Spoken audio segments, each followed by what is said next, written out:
So we're getting ready to go on another trip, and the damn Suburban furnace is crapped out again.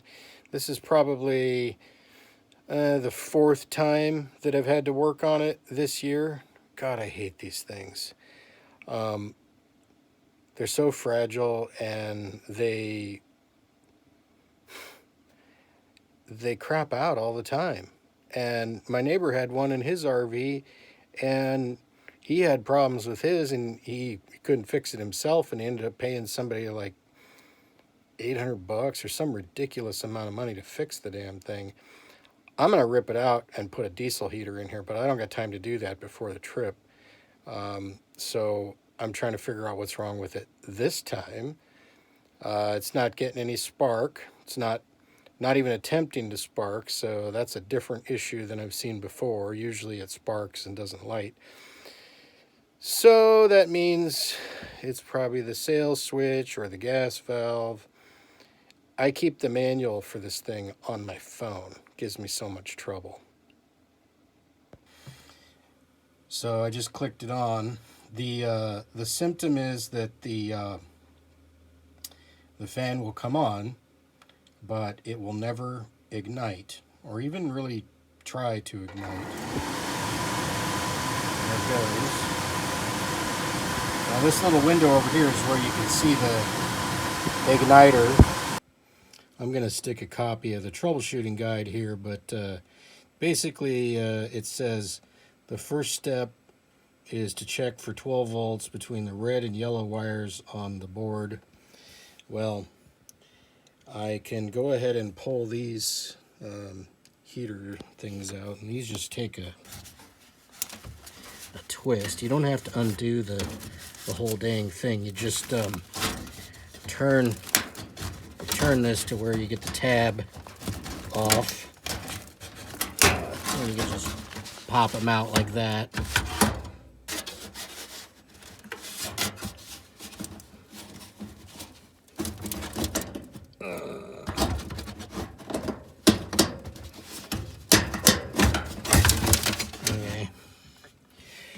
Okay. So there's the wires. Well, that's the input there, right? Or it says on the module. Yeah, fun. So this whole damn thing comes out, right? Like you don't have to take this out to remove the heater. This is an inner and an outer box. So you can shut off the gas, and you can undo where the gas comes in, and you can disconnect the wire, and you can just yard this whole thing out. It just slides out. You can see where it's scraped up from me doing that before. Yeah. I've had this thing out here. I hate working on this thing. It's down low. There's not good access. It's really hard to troubleshoot anything on it without removing the whole damn thing, which sucks. And then you can't really troubleshoot it anyways because you don't have gas on the bench or whatever. So, yeah. I guess I'll check the voltage like it says.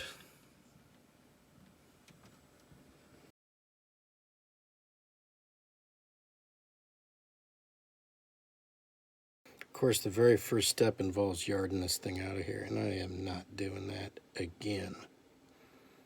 Ugh. The next time I take this thing out of here, I'm replacing it.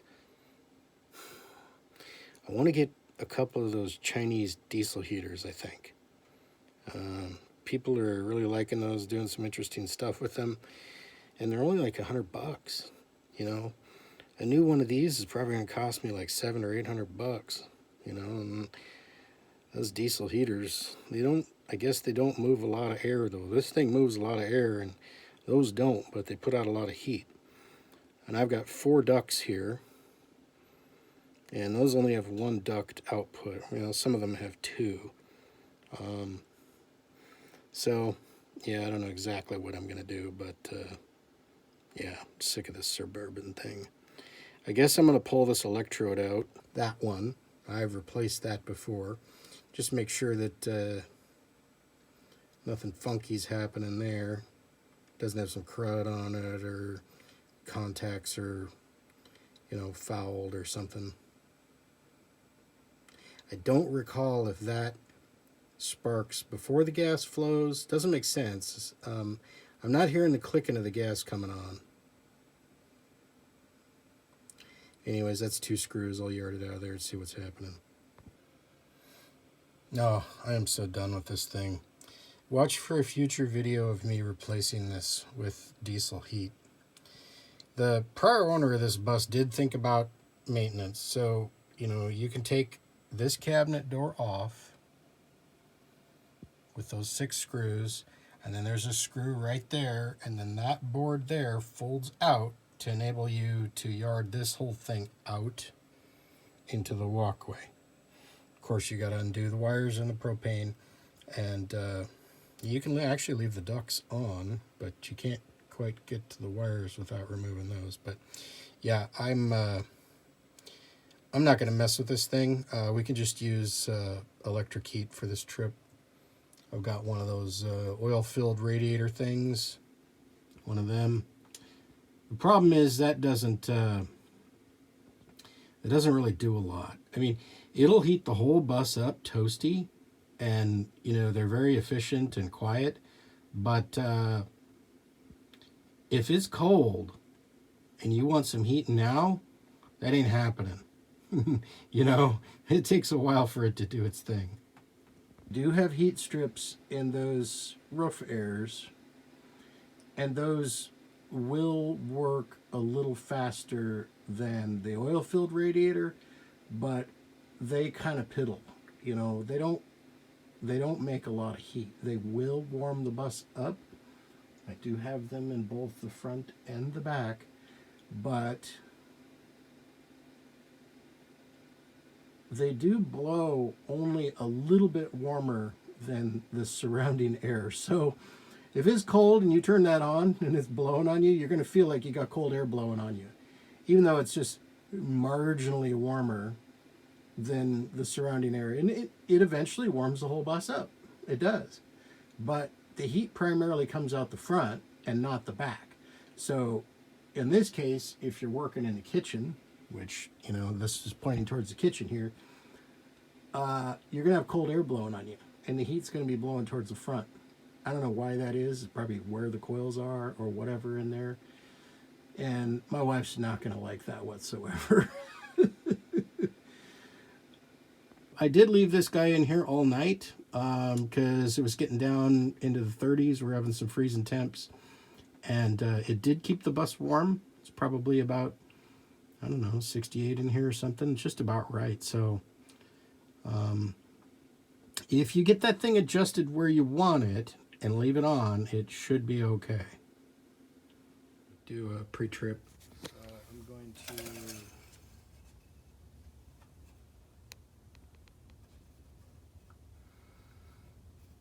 Oh, bus is not sitting level right now.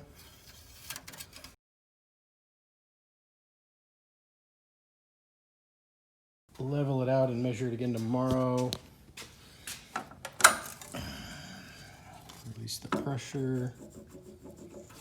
Check the coolant. Pop the release. Coolant looks good.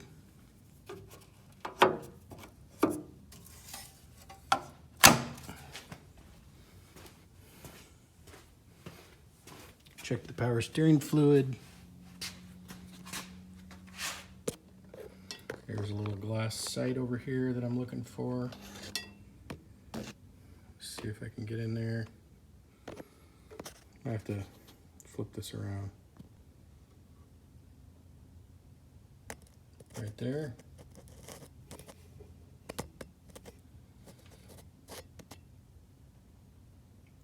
Looks like there's fluid in it. It's kind of hard to tell sometimes. It's easier to put a light behind it, but yeah, I'll pull the dipstick just to be sure.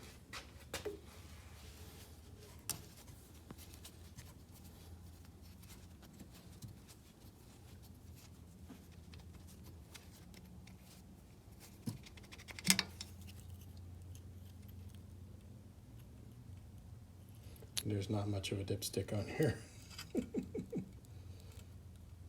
I could do the pinky test on it.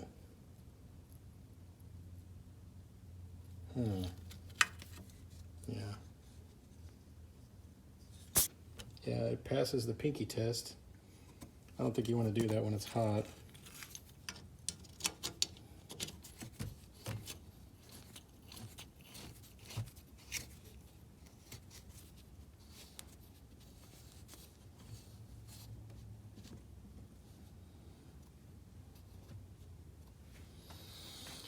So I got to start the bus and build some air and put some air in a couple of my tires. I got some low pressures. So I'm going to go ahead and do that now.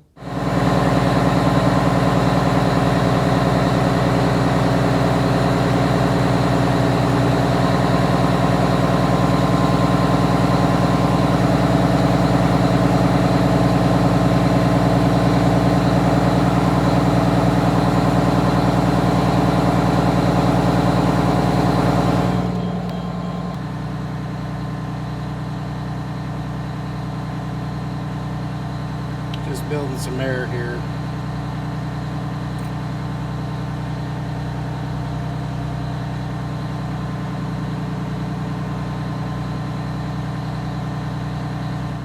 This is one of my favorite Amazon finds for airing up the bus tires. This is because it locks itself on.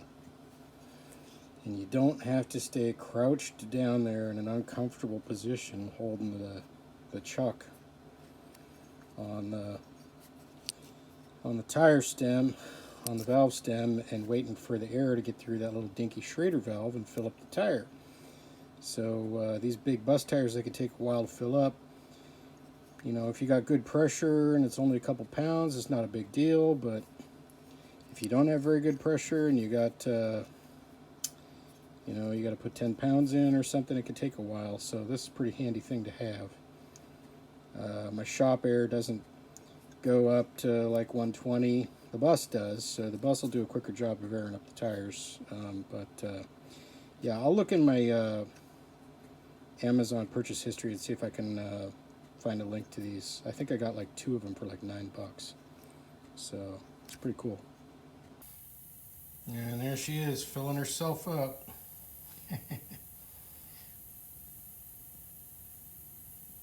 I'll go ahead and check it here.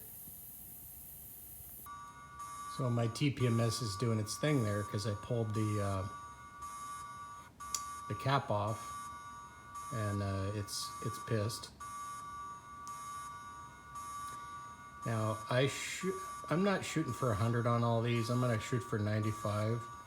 It's cold and they're gonna warm up as soon as we hit the road. So you know, you kind of gotta compensate a little bit for that cold weather aspect, and 100's a little high in my coach anyways. So there's my tire pressures. They're all within a couple pounds of each other, so that's good. Prepping for this trip.